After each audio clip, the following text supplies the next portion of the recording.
नमस्कार दोस्तों, स्वागत है आप सभी लोगों का हमारे YouTube चैनल पर। दोस्तों, सबसे पहले उन सभी लोगों को बहुत बहुत धन्यवाद जो हमें अपने कमेंट और अपने सुझाव भेज रहे हैं। जैसा कि आप सभी लोगों को पता है कि अभी हम लोग अपने YouTube पर मुख्यतः दो प्रोग्राम लेके चल रहे हैं। दो प्रोग्राम में कौन सा है? पहला तो है NCERT। पहला इसलिए बोला क्योंकि इसे पहले शुरू किया गया था। NCERT में हम लोग कक्षा 6 से लेकर कक्षा 12 तक का सभी सब्जेक्ट को हम लोग पढ़ रहे हैं। अभी हम लोगों ने क्या किया है, तो अभी हम लोगों ने क्लास 6 का जो है क्या कंप्लीट कर लिया। पहली चीज़ तो पॉलिटी कंप्लीट हो गया और दूसरी चीज़ कि इसमें ज्योग्राफी लगभग आधे से अधिक हो गया है। अब ज्योग्राफी आधे से अधिक हो गए, इसके बाद हम लोग नेक्स्ट जो टॉपिक इसका होगा वो क्या होगा, तो नेक्स्ट टॉपिक हम लोग स्टार्ट करेंगे इसमें हिस्ट्री का। अब हिस्ट्री ख़त्म हो जाने के बाद हम लोग अगला सब्जेक्ट स्टार्ट करेंगे या फिर अगला जो है क्लास की हम लोग अपना पॉलिटी स्टार्ट करेंगे। तो पहला तो ये हो गया हमारा। दूसरा जो हम लोगों ने अपना सेक्शन स्टार्ट किया है ये है हमारा GS और GK का। इसमें हम लोगों ने इस समय पॉलिटी को देखा है और पॉलिटी को चला रहे हैं। अभी तीसरा हम लोगों का सेगमेंट स्टार्ट होने वाला है करंट अफेयर्स का। तो हम लोग करंट अफेयर्स में क्या देखेंगे, तो करंट अफेयर्स के अंतर्गत हम लोग वीक में क्या करेंगे, वीक में जो है हम एक वीडियो लेके आएंगे, वो भी संडे को। जैसे कि क्या होता है, अभी संडे को ऑफ रहता है तो संडे को एक पहले से वीडियो मिल जाएगा। इसमें लगभग आपके पूरे हफ्ते के मतलब 7 दिन के जो महत्वपूर्ण प्रश्न हैं उन प्रश्नों को ही हम देखेंगे। बाकी कुछ नहीं, कुछ इन्फॉर्मेशन एडिशनल चीज़ें होंगी उनको देख लेंगे या फिर कोई मैगजीन वगैरह होगी उसको देख लेंगे। तो ये तीसरा हमारा प्रोग्राम है। तो इस तरह से हम लोग चीज़ें कर रहे हैं। जो भी हमारे चैनल पे नए हैं वो हमारे चैनल को सब्सक्राइब अवश्य कर लें, वीडियो को लाइक करें और अधिक से अधिक शेयर करें। चलते हैं, देखते हैं कि आज जो हम लोग अपना स्टार्ट कर रहे हैं। तो आज हम लोग जो पॉलिटी है, पॉलिटी भारतीय संविधान के अंतर्गत हम लोग देख रहे हैं। ये हमारा पार्ट नंबर 11 है। अब पार्ट नंबर 11 के अंतर्गत हम लोग पढ़ेंगे आखिर क्या, तो पार्ट 11 में हम लोग पढ़ेंगे मुख्यतः संसद को।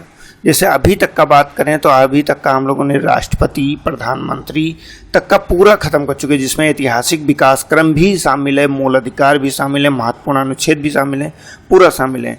और आज हम लोग पार्ट 11 में अपने स्टार्ट करेंगे हमारी भारतीय संसद। आखिर भारतीय संसद होती क्या है, ये क्या है, ठीक, और यह इसकी ज़रूरत आखिर क्यों पड़ी, और शासन सत्ता में संसद की क्या भूमिका होती है और संसद के कौन कौन से अंग होते हैं, ये सभी देखेंगे। अगर हम सिंपली बात करें तो जो भारतीय संसद है, ये सभी लोगों को पता है कि भारत में संसदीय शासन प्रणाली को अपनाया गया। अब भारतीय शासन प्रणाली में संसदीय व्यवस्था जो अपनाई गई है, इस शासन व्यवस्था के अंतर्गत संसद मुख्य भूमिका निभाता है। अब मुख्य भूमिका में इसको हम लोग विधायिका या फिर सामान्य रूप से कहें कार्यपालिका, दोनों का समायोजन इसी के अंतर्गत किया जाता है। जैसे कि जो मंत्रिपरिषद होती है उसे जो है एक तरह से आपको कार्यपालिका कहा जाता है। वहीं पे अगर आप जो विधायिका की बात करते हैं तो वो संसद होती है। अब संसद में शामिल कौन कौन होता है? पहली चीज़ तो इसमें शामिल हो जाता है हमारे राष्ट्रपति जी। हम लोगों ने राष्ट्रपति को पूरा पढ़ लिया है। जो राष्ट्रपति सेक्शन है, राष्ट्रपति सेक्शन को हमने पूरा पढ़ा हुआ है। अब राष्ट्रपति सेक्शन के अंतर्गत आपने एक चीज़ देखी होगी, वो क्या चीज़ है कि हम लोगों ने इसको पढ़ा था आर्टिकल नंबर 52 के अंतर्गत पूरा राष्ट्रपति को समझा था, और इसका वीडियो आपको पिछली वाली क्लास में मिल जाएगा जिसमें हम लोगों ने विस्तार से पढ़ा। अब इसके सेकेंड अंग की बात करते हैं तो सेकेंड अंग होता है इसका राज्यसभा। अब राज्यसभा अगर सेकेंड अंग है तो राज्यसभा किस आर्टिकल के अंतर्गत है? पहला तो आपको यही याद रखना कि किस आर्टिकल के अंतर्गत है, तो ये आपका है 80 आर्टिकल के अंतर्गत। और वहीं पे मतलब इसमें राज्यसभा के गठन के बारे में प्रावधान है, आर्टिकल है, इसके बारे में 80 के बारे में पढ़ेंगे। तो गठन के बारे में प्रस्ताव कि आखिर क्या है संरचना, क्या होती है राज्यसभा की संरचना। अब अगर हम अगले आर्टिकल की बात करते हैं तो मतलब अगले अंग की बात करते हैं तो हमारा अगला अंग है लोकसभा। अब ये लोकसभा किस आर्टिकल के अंतर्गत है, तो ये हमारा आर्टिकल नंबर 81 है। 81 के अंतर्गत हमारा लोकसभा आता है। आज हम लोग मुख्यतः देखेंगे क्या, तो हम लोग राष्ट्रपति अपना डन कर चुके हैं तो राष्ट्रपति को नहीं देखेंगे।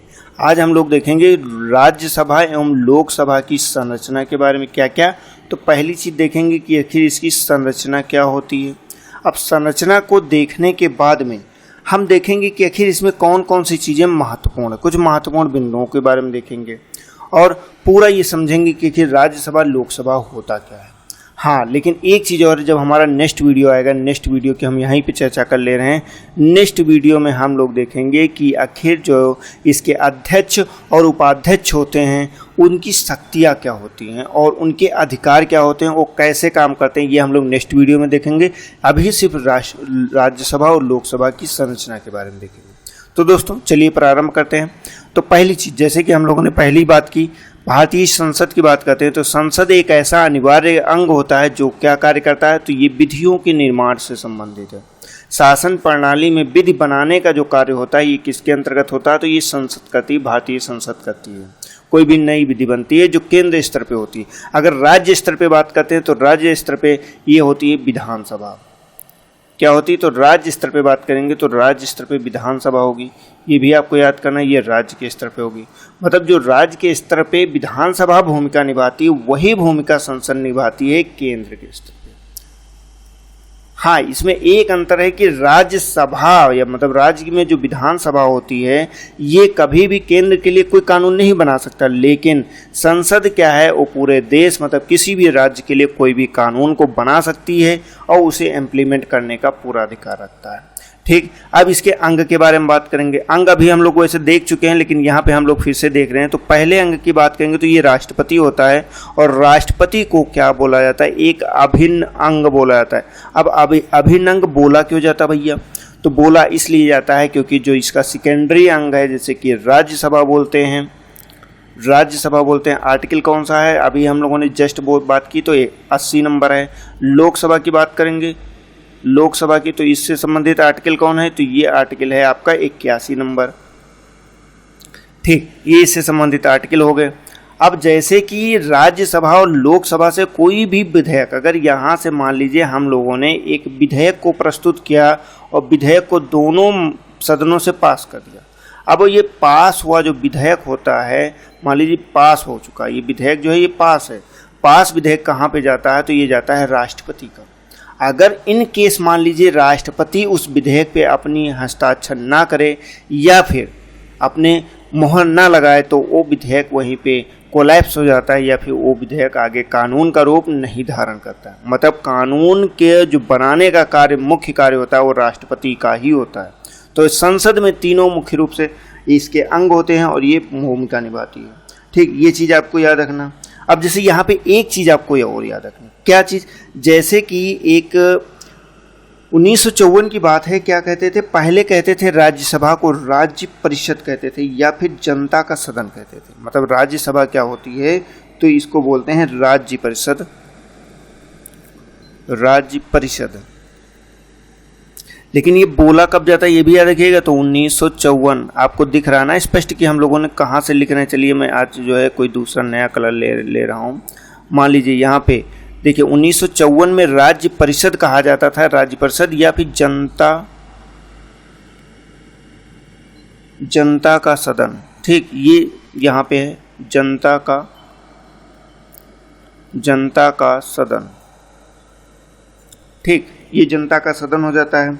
लेकिन क्या किया गया 1954 में भैया, इसको बदल दिया गया और क्या बना दिया गया, तो 1954 में बना दिया गया कि ये एक लोकसभा होगी और एक ये राज्यसभा होगी, और ये राज्य परिषद के स्थान पे नाम परिवर्तित होकर राज्यसभा हो गया, और जनता का सदन के नाम पे हो गया लोकसभा, क्योंकि इसमें जनता के प्रत्यक्ष मेंबर होते हैं जो प्रत्यक्ष रूप से निर्वाचित होते हैं, और राज्यसभा के जो सदस्य होते हैं ये अप्रत्यक्ष रूप से निर्वाचित होते हैं।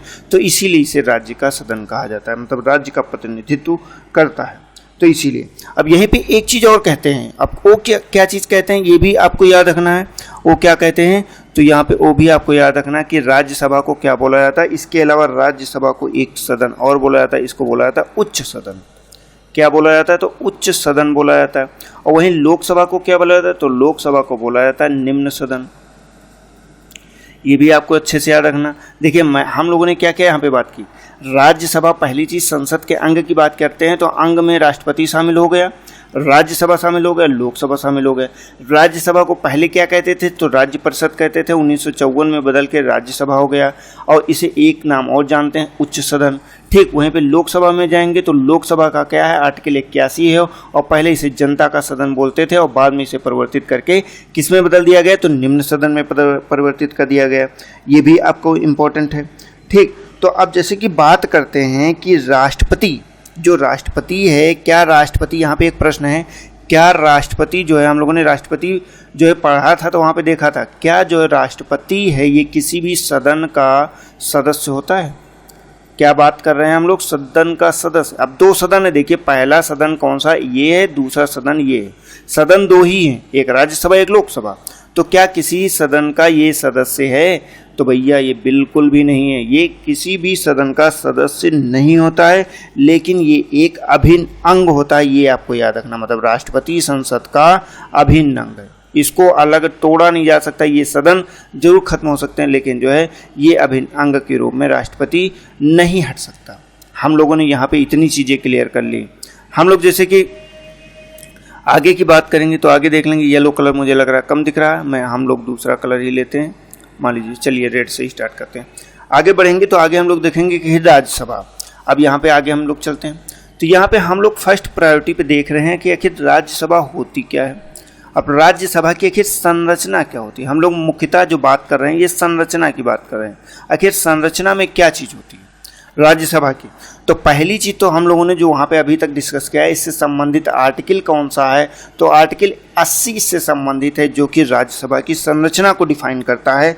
और संरचना में क्या डिफाइन करता है, तो संरचना में ये डिफाइन करता है कि भैया कितने सदस्य होंगे। जो पूरे राज्य हैं, मान लीजिए 28 राज्य हैं, अभी तक राज्य की बात करते हैं, तो राज्य यहाँ पे जान लीजिए आप अभी कितने हैं टोटल, तो टोटल 28 राज्य हैं। वहीं पे यूटीज की बात करते हैं, जिनको केंद्र शासित प्रदेश कहते हैं, यहाँ पे हम लोग 60 में फॉर्म लिख दे रहे हैं यूटीज, तो ये कितने हैं, तो ये 8 आपके केंद्र शासित प्रदेश हैं। ये टोटल आपका स्ट्रक्चर है। जो कहाँ पे पार्टिसिपेशन कर रहे हैं, तो ये कर रहे हैं राज्यसभा में पार्टिसिपेशन। मतलब राज्यसभा में पूरा इन्हीं लोगों का होता है, ये डायरेक्ट यहाँ की विधानसभाओं द्वारा सदस्यों को चुना जाता है। ठीक, अब सदस्य की बात करते हैं, तो ये जो 28 राज्य और केंद्र शासित प्रदेश हैं, इनके टोटल कितने सदस्य होते हैं राज्यसभा में? मतलब अधिकतम संख्या, पहली चीज तो है सदस्यों की जो है अधिकतम संख्या।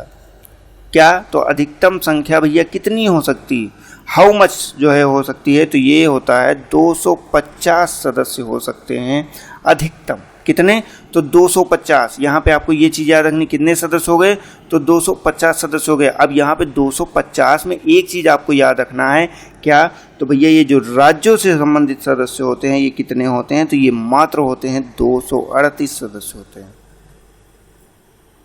कितने सदस्य होते हैं, तो 238 सदस्य होते हैं राज्यों से। राज्यों प्लस यूटीज से जो है कितने सदस्य हो जाएंगे, तो 238 सदस्य हो जाएंगे। अब वहीं पर अगर हम बात करते हैं जो अन्य सदस्य बचे कितने हैं, तो अन्य सदस्य बचे हैं 12। अब ये 12 सदस्य कहाँ से आ गए, तो इन 12 सदस्यों का क्या किया जाता है, तो इनको मनोनीत किया जाता है। अब मनोनीत करता कौन है, यहाँ पे ये भी आपके लिए इम्पोर्टेंट है। तो भैया मनोनीत कौन करेगा, तो मनोनीत इसमें करता है आपका राष्ट्रपति। कौन करेगा, तो राष्ट्रपति करेगा। और राष्ट्रपति किस आधार पे करता है, तो ये इस आधार पे किया जाता है, जैसे कि कला हो गया, विज्ञान हो गया, इस तरह के कुछ प्रमुख क्षेत्र होते हैं जहाँ पे अगर जो है बहुत अच्छा कोई काम किया होता है तो वहाँ से व्यक्तियों को नियुक्त किया जाता है। जिसमें कि आपको याद रखना है क्या क्या, अगर ये मनोनीत का आधार पूछता है तो आधार में आपको याद रखना है कि पहला तो होता है कला, आपका कला अच्छी हो, कला में आपने बहुत अच्छा काम किया। दूसरा होता है साहित्य, साहित्य में आपकी अच्छी पकड़ हो या फिर आपने बहुत जो है वो अच्छा काम किया। और अगला होता है विज्ञान। ये 3 क्षेत्र ऐसे ये हो जाते हैं। और एक क्षेत्र और होता है, वो होता है एंड समाज सेवा। मतलब समाज में अगर आपने बहुत अच्छी सेवा दी है और सामाजिक रूप से आप बहुत अच्छे रूप से जाने जाते हैं, तब आपका डायरेक्ट जो है राष्ट्रपति मनोनीत कर सकता है राज्यसभा में। तो ये 12 सदस्य हो गए। टोटल सदस्य कितने हो गए, तो 250 सदस्य टोटल हो गए। देखिए अब ये मानक स्ट्रक्चर होता है कि क्या स्ट्रक्चर बना, तो आपका ये स्ट्रक्चर बन गया कि कितने, तो 250 सदस्यों का स्ट्रक्चर बन गया है।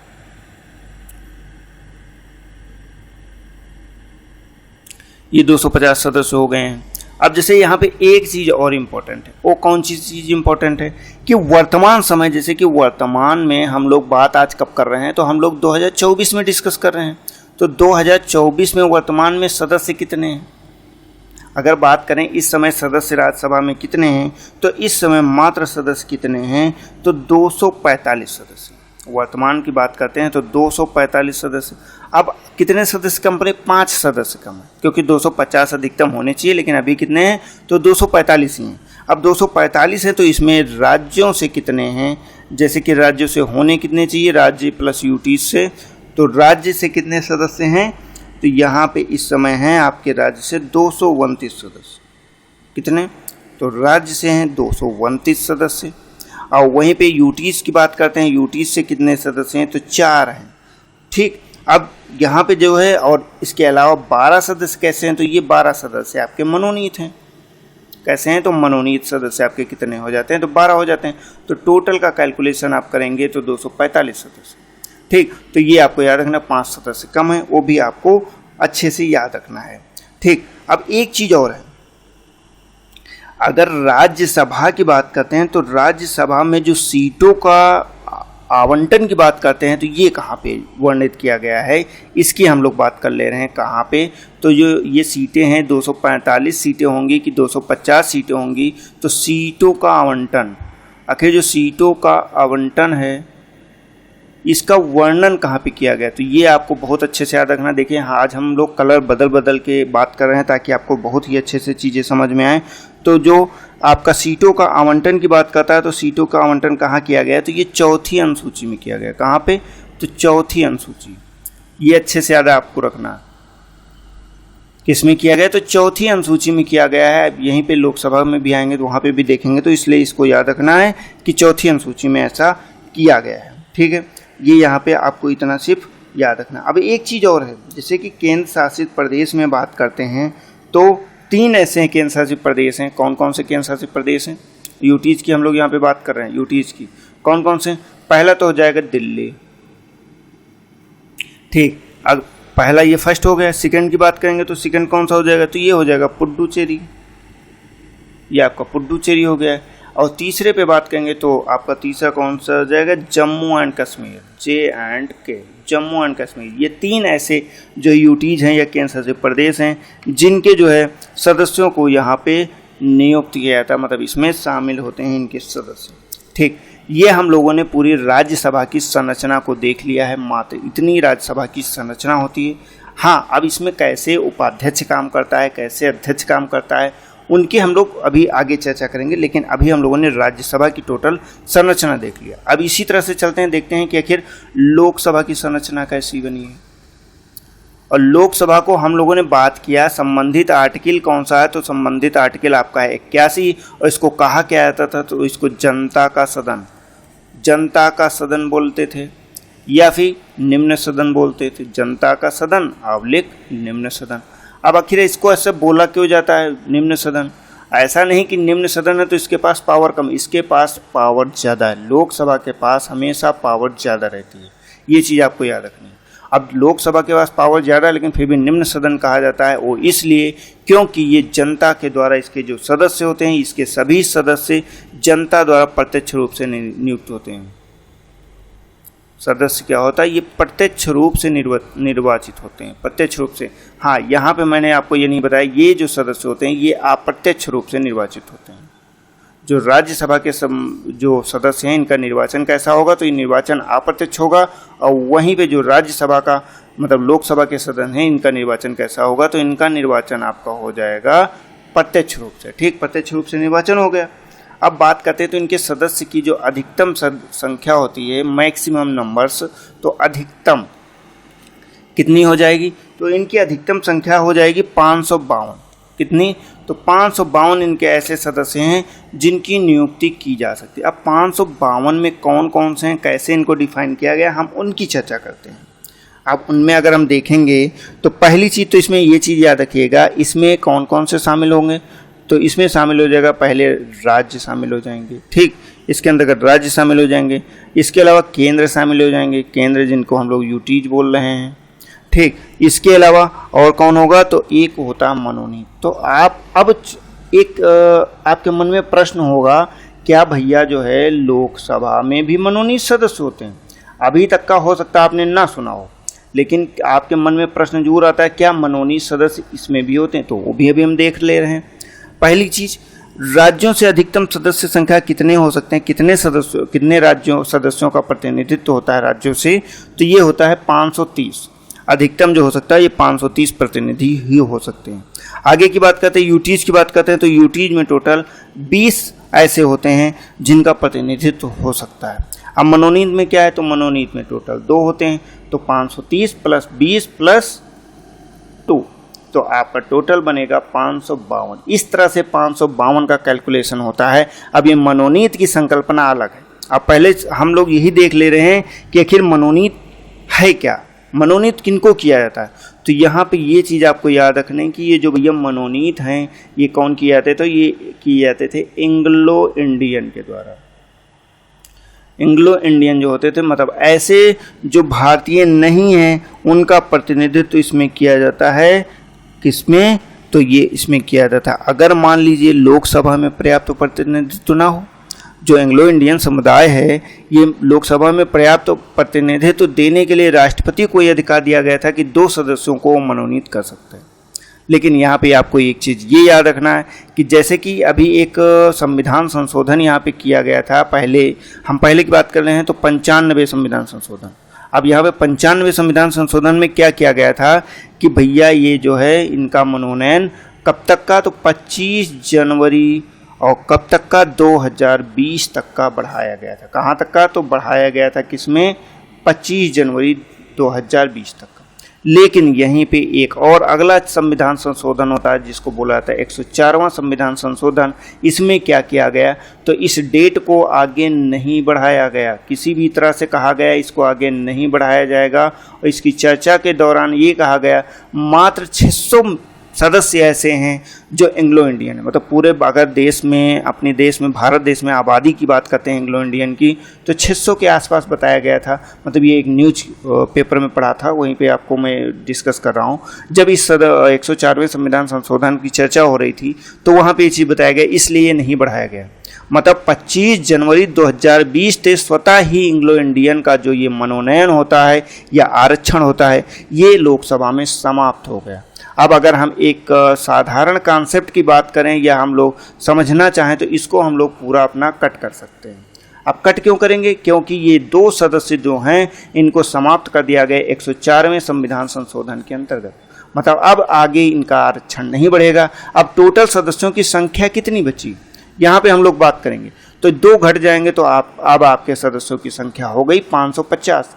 ये आपका करंट में है। अगर आप पुरानी बुक या कुछ भी पढ़ेंगे तो उसमें आपका 552 ही आपको याद रखना। लेकिन अब अगर आपसे क्वेश्चन पूछा जाएगा तो आपको 550 ही टिक करना है। 550 ही इंपॉर्टेंट, क्योंकि 2 सदस्यों का जो मनोनयन से होते थे इन्हें समाप्त कर दिया गया है। इनका आरक्षण पूरी तरह से समाप्त कर दिया गया है। जैसे कि अब वर्तमान समय की बात करते हैं, जैसे कि अभी हम लोगों ने उसमें वर्तमान समय की बात की थी ना कि वर्तमान में कितने जो है मेंबर्स हैं, तो उसी तरह से वर्तमान में अगर यहाँ पे बात करते हैं कितने मेंबर्स हैं, तो 545 मेंबर्स हैं, जिसमें 530 सदस्य तो राज्यों से हैं और 13 संघराज्य क्षेत्रों से। ठीक, तो इस तरह से आपको याद रखना है। तो अब जो है एंग्लो इंडियन आपको ये भी याद रखना है कि अब जो है कब से, तो ये 104वां संविधान संशोधन किया गया था, तभी से आपका ये समाप्त कर दिया गया। 104वां संविधान संशोधन आखिर किया कब गया था, अगर आपसे ये कभी मान लीजिए संयोगवश पूछ ले कि 104वां संविधान संशोधन किया कब गया था, तो ये भैया किया गया था 2019 में। हाँ, 104वें संविधान संशोधन में एक चीज़ और इम्पॉर्टेंट होती है, वो भी आपको याद रखना कि लोकसभा एवं विधानसभा में जो एससी होते हैं या फिर आपके एसटी वर्ग होता है, इनके आरक्षण में वृद्धि की गई और इनके आरक्षणों को जो है 10 वर्ष के लिए और आगे बढ़ा दिया गया। मतलब एससी एसटी के आरक्षण को कब तक के लिए बढ़ाया गया है, तो ये आपके 25 जनवरी 2030 तक के लिए बढ़ा दिया गया। क्योंकि दोनों का साथ में चल रहा था तो 25 जनवरी 2030 तक के लिए 10 वर्षों तक के लिए बढ़ा दिया गया। अब इसके संबंधित संशोधन कहाँ किया गया, तो ये संशोधन किया गया था आर्टिकल नंबर 334 में। तो ये आपको याद रखना है, 104वां संविधान संशोधन पूरी तरह से याद रखना। ये आपका इतना हो गया। अब जैसे कि बात करते हैं कि आखिर लोकसभा के ये जो सदस्य हैं इनका निर्वाचन कैसे होता है। हम लोगों ने यहाँ पे क्या डिस्कस किया कि इनका निर्वाचन प्रत्यक्ष रूप से होता है। तो लोकसभा के जो सदस्य हैं, सदस्यों का जो निर्वाचन है, ये निर्वाचन प्रत्यक्ष रूप से कैसे होता है। अब निर्वाचन की बात करते हैं तो निर्वाचन के कुछ आधार हैं, जैसे कि निर्वाचन से संबंधित आर्टिकल आप 300 जब 24 पढ़ेंगे तो उसमें हम लोग बात करेंगे कि भारत में निर्वाचन आयोग को बनाया गया है, एक संवैधानिक निकाय है और वो मुख्य रूप से इसका संचालन करता है कि आखिर भारत में निर्वाचन कैसे संचालित होंगे। लेकिन आखिर इसको संसद ने कैसे डिफाइन किया है, क्या कहा है इसमें, तो वो चीज़ देखेंगे। तो इसको मुख्यतः ये किया गया है कि जो राज्य की जनसंख्या होती है, क्या, तो राज्य की जनसंख्या के आधार पे इनका समायोजन किया जाता है। जैसे कि किसी भी देश की, मतलब किसी भी राज्य की जनसंख्या अगर मान लीजिए एक सीमा से अधिक है तो वहाँ पे उसी के आधार पे आपकी सीटें मतलब आवंटित की जाएंगी। लेकिन यहाँ पे एक चीज़ ये भी याद रखिएगा, अगर किसी राज्य की जो जनसंख्या है, राज्य की क्या जनसंख्या कितनी, 60 लाख, अगर 60 लाख से कम है, कितनी, तो 60 लाख से कम है, तो वहाँ पे आपको लोकसभा की सीट का आवंटन नहीं किया जाएगा। ये आपको याद रखना है, ठीक। राज्यों पर नहीं लागू होगा जिनकी आबादी 60 लाख से कम होगा, तो ये चीज़ भी आपको याद रखना है, ठीक। बाकी जितनी भी जनसंख्या होती है, जनसंख्या के आधार पे सीट बांटी जाती है। अब एक चीज़ और है, जनसंख्या कैलकुलेट कैसे करेंगे, तो जो जनगणना होती है हमारी, जनगणना, जो भी जनगणना होगी, लास्ट जनगणना, अंतिम जनगणना की बात कर रहा, जैसे कि अभी चुनाव होने वाले हैं 2021 में, मान लीजिए 2011 में लास्ट जनगणना हुई, तो 2011 के बाद एक परिसीमन आयोग यहाँ पे, मतलब जो ये सीटों का या सदस्यों का जो निर्वाचन है या जो तय करने के लिए है, इसके लिए एक आयोग का गठन किया जाता है। वो आयोग क्या होता है, उसको बोलते हैं परिसीमन आयोग। क्या बोलते हैं, परिसीमन आयोग। अब परिसीमन आयोग तय करता है, वो भी प्रत्येक जनसंख्या के बाद में, मतलब 2011 की जनगणना हुई तो 2011 के बाद परिसीमन आयोग आना चाहिए था। वो ये तय करता है कि अब लोकसभा में वर्तमान में कितनी सीटें होंगी, क्योंकि जनसंख्या लगातार बढ़ रही है। लेकिन भैया 2011 के बाद क्या हो गया, 2021 की भी जनगणना संपन्न हो गई। लेकिन हाँ, अब इसमें क्या हुआ है, इसमें कोरोना की वजह से इसके अनंतिम आंकड़े अभी तक प्रस्तुत नहीं किए गए, ये बात अलग है। लेकिन जनगणना संपादित हो चुकी है, इसके अनंतिम आंकड़े आएंगे तो उसे भी पढ़ना रहेगा, क्योंकि ये हमारी परीक्षाओं में बहुत ही इंपॉर्टेंट रहता है। अब अगर मान लीजिए प्रत्येक जनगणना के बाद में पुनर् जो आयोजन होता है या पुनर्समायोजन होता है, इसको करना अनिवार्य है। तो करता कौन है, तो परिसीमन आयोग करता है। अब परिसीमन आयोग को फिर कौन गठित करता है, तो पुनः परिसीमन आयोग को गठित इसी उद्देश्य से किया जाता है कि राज्यसभा एवं लोकसभा दोनों में जो है राज्यों को जो स्थानों का आवंटन है उसको किया जा सके। वहीं पे राज्य जो होते हैं, राज्य आपके राज्यों में जो प्रादेशिक जो निर्वाचन होता है ना, मतलब विधानसभा की हम बात कर रहे हैं, यहाँ पे विधानसभा की सीटों का भी जो परिसीमन किया जाता है वो भी किया जाता है परिसीमन आयोग के आधार पे। तो अब यहाँ पे एक चीज़ ये याद रखिएगा।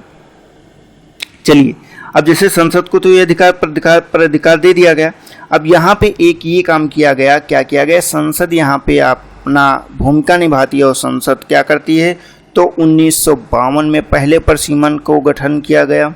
इसके बाद 1962 में पहले परिसीमन का, देखिए 2000 जब 1951 में जनगणना हुई तो 1952 में गठित हो गया, 1961 में जनगणना 1962 में गठित कर दिया गया।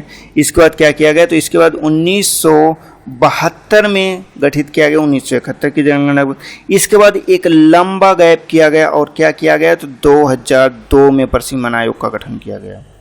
तो अब परिसीमन आयोग जो है ये क्यों इस अधिनियम को लागू किया गया, वो भी इतने अंतराल के बाद, इसको हम समझेंगे एक जो है नॉर्मल तरीके से। जैसे कि एक 42वां संविधान संशोधन किया गया, कौन सा, तो 42वां संविधान संशोधन किया गया। ये कब किया गया था, तो ये 1976 में किया गया था, मतलब 1972 के बाद में 1976 में किया गया। और ये कहा गया कि अब जो है 2000 तक, कब, तो सन 2000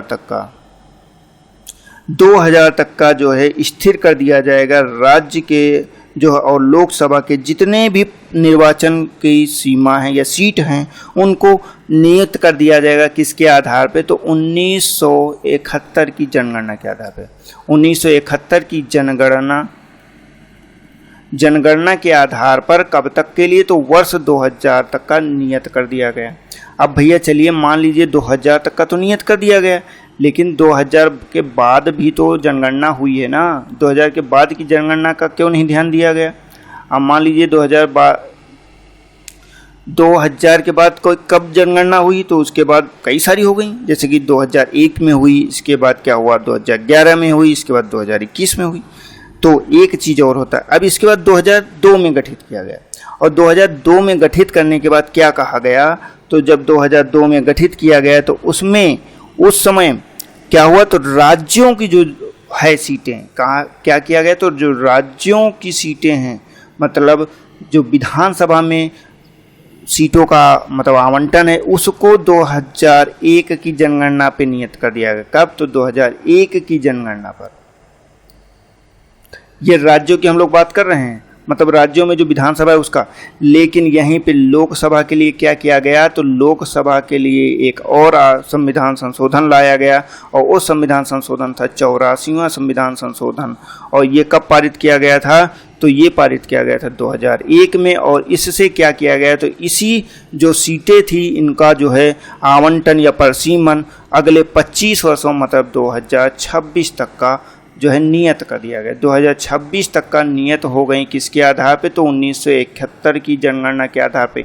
ये लोकसभा का है, ये पूरी चीज़ें लोकसभा की। मतलब आप सामान्य रूप से समझें तो लोकसभा की जो सीटें हैं, किसकी? तो लोकसभा की सीटें मतलब 2026 तक का किसके आधार पे रहेंगी? तो 2026 तक का ये रहेंगी 1971 की जनगणना के आधार पे। 1971 की जनगणना जो थी इसी के आधार पे बनी रहेंगी 2026 तक का सीटें। अब 2026 के बाद जो भी अंतिम जनगणना होगी, जैसे कि 2021 की, अगर सरकार चाहेगी, संसद चाहेगी तो नया परिसीमन आयोग आएगा और इन सीटों को जो है फिर से परिसीमन किया जाएगा। लेकिन अगर नहीं आता, फिर से कोई संविधान संशोधन 2026 तक का आ जाता तो इस डेट को आगे भी बढ़ाया जा सकता। अब यहाँ पे आपको दो चीज़ें याद रखनी। लोकसभा में कौन सी जनगणना का आधार माना गया? 1971 माना गया। वहीं पे राज्य में विधानसभा के लिए कौन सी जनगणना को आधार माना गया? तो 2001 की जनगणना को आधार माना गया। तो ये आपको याद रखना है, ठीक। तो ये आपको अच्छे से याद रखना। दोनों चीज़ें मैंने स्पष्ट कर दी। परिसीमन आयोग का गठन कौन करता है? तो परिसीमन आयोग का गठन करता है संसद। गठन कौन करेगी? तो संसद करेगी। संसद खुद तय करती है कि वो उसकी सीटें कितनी होंगी, और उसके लिए परिसीमन आयोग का गठन किया जाता है। अब हाँ, यहाँ पे अब जैसे कि परिसीमन आयोग हो गया, यहाँ पे हम लोगों ने अभी जैसे बात किया था, एक हम लोगों ने कहाँ पे डिस्कस किया था? यहाँ पे हम लोगों ने डिस्कस किया था 104वें संविधान संशोधन में, जहाँ पे SC ST के आरक्षण की बात की गई थी। तो यहाँ पे SC ST का आरक्षण भी देख ले रहे हैं, SC एंड ST, ठीक, आरक्षण, ठीक। अब SC SC जो ST आरक्षण था, इसमें ये कहा गया कि ये प्रावधान जब संविधान लागू हुआ था 2050 में, तो तब कहा गया था मात्र कितने वर्ष के लिए रहेगा? 10 वर्षों के लिए रहेगा। कितने वर्ष के लिए? 10 वर्षों तक के लिए कहा गया था। लेकिन 10 वर्षों के बाद भी आगे चलता रहा। क्यों? क्योंकि जब 10 वर्ष के लिए फिर से बढ़ा दिया गया, इसके बाद 95 संविधान संशोधन 2009 द्वारा इसे 2020 तक के लिए बढ़ा दिया गया, और अभी 104वें संविधान संशोधन जो लास्ट में है, ये आपको याद रखना है। 104वां जो संविधान संशोधन हुआ कब? 2019 में। इसमें क्या कहा गया है? ये 2000 कब तक के लिए? तो 2030 तक के लिए बढ़ा दिया गया। मतलब 10 वर्षों के लिए लगातार इसको आगे बढ़ाया जा रहा है। और इसमें क्या किया जाता है? तो इसमें जो हमारी लोकसभा होती है, लोकसभा में सीटों का आरक्षण दिया गया है जनसंख्या के अनुपात पे। कैसे? तो जनसंख्या के आधार पे, ताकि मान लीजिए जो पिछड़ा जो दलित वर्ग है, या मान लीजिए जो पर्वतों पे रहते हैं, जनजाति वर्ग होता है, उन सभी को आरक्षण संसद में दिया जा सके। तो ये जनसंख्या के आधार पे होता है, जहाँ पे जैसी जनसंख्या होती है उस आधार पे ये होता है, ठीक। तो ये आपको याद रखना है। अब जैसे कि इसमें एक चीज़ और इम्पोर्टेंट हो गई। अब देखिए ये सारी चीज़ें हमने समझ ली, क्या क्या समझा हमने। जैसे कि सदस्य क्या है, लोकसभा को पहली चीज़ तो हमने देखा कि ये लोकसभा क्या होती है, लोकसभा के सदस्य को देखा। इसके बाद सदस्य का निर्वाचन की बात की, तो निर्वाचन यहाँ पे जैसे कि प्रत्यक्ष हो रहा है तो प्रत्यक्ष निर्वाचन की बात किया, और निर्वाचन की सीटों की और सीटों का निर्धारण कैसे होगा, परिसीमन आयोग, ये सारी चीज़ें हम लोगों ने समझ ली। अब यहाँ पे एक चीज़ ये इंपॉर्टेंट होता है, इसी में SC/ST का आरक्षण भी समझ लिया, और लेकिन यहाँ पे एक चीज़ ये इंपॉर्टेंट होती है कि आखिर जीतेगा कौन, कैसे जो है सीटों को मतलब सदस्यों का निर्वाचन होगा। तो राज्यसभा में क्या है, राज्यसभा की बात अलग है। लोकसभा में क्या है, लोकसभा में जिस प्रत्याशी को अधिक मत, मतलब कि जो भी सदस्य, मान लीजिए सदस्य को वोटिंग होती है, निर्वाचन होता है, अब वो निर्वाचन चाहे प्रत्यक्ष हो या फिर अप्रत्यक्ष हो, दोनों में ये नियम लागू है कि जिसको भी अधिक वोट मिलेंगे, अधिक वोट मिलते हैं, अधिक वोट मिलेंगे उसे ही जीता घोषित किया। अधिक वोट में क्या है, मान लीजिए एक मेंबर ए, दूसरा मेंबर बी है, तीसरा मेंबर सी है, इसको मिलते हैं, ए को मिलते हैं 78 वोट, सी को मिलते हैं क्या है 55 वोट सॉरी, बी को मिलते हैं 55 वोट। वहीं पे सी को क्या होता है, सी को संयोगवश मात्र जो है 1 वोट इससे अधिक मिल जाता है, कितना 79 वोट मिल जाता है, मतलब 79 वोट्स मिलते हैं। तो आपके हिसाब से विजयी कौन होगा, तो विजयी सदस्य वो होगा सी, मतलब सी विजयी सदस्य हो जाएगा, और सी को ही जो है नियुक्त किया जाएगा सदस्य के रूप में। किसको, तो सी बन जाएगा सदस्य। भले इसको मात्र 1 वोट मिली तो इसको, लेकिन जो है जीतेगा कौन, सी सदस्य देखा जाएगा। इसको एक नियम बोलते हैं, कौन सा, first past the post system. क्या बोलते हैं, इस नियम को याद रखना। अगर आपसे मान लीजिए पेपर में पूछ ले, first past the post system, post system, ये आपका इंपॉर्टेंट है, ठीक। तो ये हमने बता दिया, जिसको अधिक वोट मिलेंगे वो यहाँ पे जीतेगा। हाँ, अब यहाँ पे एक चीज़ और इम्पोर्टेंट है भैया, हमने SC/ST के आरक्षण की बात कर ली, लेकिन हमने महिला के आरक्षण की तो बात ही नहीं की। क्या आपको लगता है कि लोकसभा में या राज्यसभा में या राज्यों की जो विधानसभाएं होती हैं उसमें महिलाओं का आरक्षण दिया जाता है? अगर दिया जाता है तो बिल्कुल आप कमेंट कीजिएगा, लेकिन फिर भी मैं यहाँ पे बता देता हूँ महिला आरक्षण की। महिला आरक्षण, तो भैया महिला आरक्षण की बात करेंगे तो टोटल 33% सीटों को क्या किया गया, महिलाओं के लिए आरक्षित कर दिया गया है। कहाँ पे, तो सभी राज्यों में कर दिया गया है, यहाँ तक कि लोकसभा में कर दिया गया है, लोकसभा में कर दिया गया है, और राज्यसभा में भी कर दिया गया है। और जो राज्यों की विधानसभाएं होती हैं, विधानसभा में तो किया ही गया है। तो आखिर ये कब किया गया, क्योंकि पहले तो नहीं था। देखिए ये बात बिल्कुल सत्य है कि पहले महिला आरक्षण नहीं दिया गया था, लेकिन अभी हाल ही में एक संविधान संशोधन लाया गया है जिसको बोलते हैं 106वां संविधान संशोधन। कौन सा, 106वां संविधान संशोधन। तो ये कब लाया गया, ये भी आपको याद रखना। तो ये 2023 में लाया गया, मतलब 1 वर्ष ही पूर्व लाया गया है, ये आपको याद रखना। कौन सा, तो ये मोस्ट इम्पॉर्टेंट आपका हो जाएगा, ठीक, मोस्ट इम्पॉर्टेंट हो जाएगा। क्यों, क्योंकि अभी हाल ही का आरक्षण है। तो 104वें संविधान संशोधन के द्वारा महिला आरक्षण को अब संसद में व राज्य की विधानसभाओं में प्रदान कर दिया गया है, ठीक। ये आपको अच्छे से याद रखना है, 106वां संविधान संशोधन के तहत दिया गया है, ठीक। तो ये हो जाता है। अब जैसे कि हम लोगों ने इतनी चीज़ें समझ ली, अब मुझे लग रहा है कि एक मतलब भर का कंटेंट हो गया है। हम लोगों ने जो अभी तक का देखा कि आखिर लोकसभा और राज्यसभा की कैसी संरचना होती है, कैसे संसद एक अभिन्न अंग होता है। लेकिन अब जैसे यहाँ पे क्या है कि हमें एक चीज़ और देखनी है कि इन दोनों की अवधि कैसी होती, कितनी अवधि होगी अगर, तो ये चलिए ठीक है, हम लोग इस अवधि को हम लोग नेक्स्ट वीडियो में ही देखेंगे कि आखिर राज्यसभा, अब राज्यसभा की जो शक्तियां होती हैं, शक्तियां हो गई, कार्य हो गए, अवधि हो गई, ये हम लोग नेक्स्ट वीडियो में देखेंगे। इसके अलावा लोकसभा की शक्तियां, कार्य एवं अवधि, साथ ही में क्या देखेंगे, तो इसके अध्यक्ष, उपाध्यक्ष, मतलब इसके अधिकारियों को देखेंगे। ये हम लोग अपने नेक्स्ट जो है चैप्टर में देखने वाले हैं। अब हम लोगों ने इसमें जो जो आर्टिकल पढ़ा वो आर्टिकल एक बार रिवाइज कर लेते हैं। जैसे कि पहली चीज़ हम लोगों ने देखा कि संसद का गठन किया गया। तो संसद की अगर बात करता है तो संसद के गठन की बात किस आर्टिकल में दिया गया, तो ये आपका आर्टिकल नंबर 79 हो जाता है। अब यहाँ पे इसके बाद हम लोगों ने राज्यसभा को देखा है। तो राज्यसभा की अगर बात करेंगे तो राज्यसभा का किस में दिया गया, तो आपका आर्टिकल नंबर दिया गया 80 में राज्यसभा। और वहीं पे लोकसभा की बात करते हैं तो लोकसभा को किस में वर्णन किया गया, तो लोकसभा का वर्णन किया गया आर्टिकल नंबर 81 में। और इसके बाद अगर हम लोगों ने किसी की बात की तो लोकसभा की बात हो गई। अब इसके बाद जैसे कि हम लोगों ने परिसीमन आयोग की चर्चा की थी, परिसीमन आयोग में शायद हम लोगों ने आर्टिकल नहीं देखा, तो आर्टिकल आप ये देख लीजिएगा। आर्टिकल नंबर 82 होता है, जिसमें कि जो है परिसीमन के बारे में बताया गया। मतलब जो परिसीमन आयोग है, मैं यहाँ पे बता दे रहा हूँ कहाँ गया परिसीमन आयोग। यहाँ पे इससे संबंधित जो आर्टिकल है, आर्टिकल क्या है, तो इससे संबंधित आर्टिकल है 82 आर्टिकल। ये टोटल हम लोगों के 3 आर्टिकल जो हम लोगों ने अभी देखे, ये हमारे लिए महत्वपूर्ण है।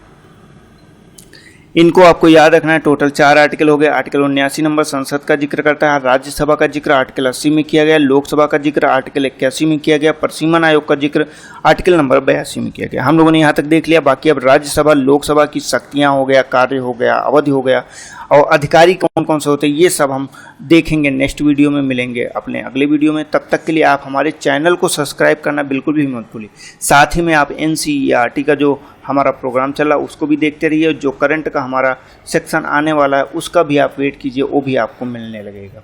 ठीक, तो ये सभी चीज़ें आपको मिलती रहेंगी। हमारे चैनल को सब्सक्राइब कीजिए, बेल आइकन बनाइए। अगर वीडियो आपको अच्छा लगता है तो वीडियो को लाइक कीजिए और अपने दोस्तों को अधिक से अधिक शेयर कीजिए। हम लोग मिलते हैं अपने नेक्स्ट वीडियो में। आप अपनी पढ़ाई को यूँ ही जारी रखिए।